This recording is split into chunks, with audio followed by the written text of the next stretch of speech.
लोकसभा निवडणूक 2024च्या तारखा काही दिवसांमध्ये जाहीर होत्या.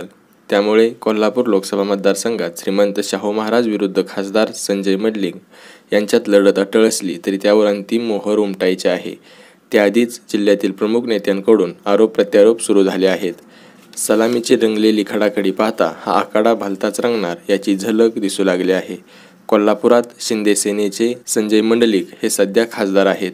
त्यांनी पुन्हा एकदा आपणच खासदार होणार असे गृहीत धरून ग्रामीण भागात कामांचा शुभारंभ करत मतदान देण्याचे आवाहन केले आहे.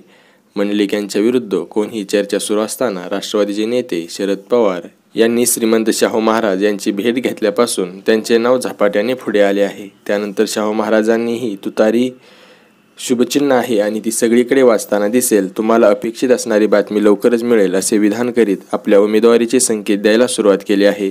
तसेच माजी खासदार संभाजीराजे यांनी कोल्हापूरसह राज्यात स्वराज्य पक्ष निवडणूक लढवणार हे मागील काही दिवसात बोलले होते. परंतु आता शाहू महाराज निवडणुकीच्या रिंगणात उतरणार असल्याने संभाजीराजेंनी स्वराज्य पक्ष हा कोठेही निवडणूक लढवणार नाही हे घोषित केले आहे.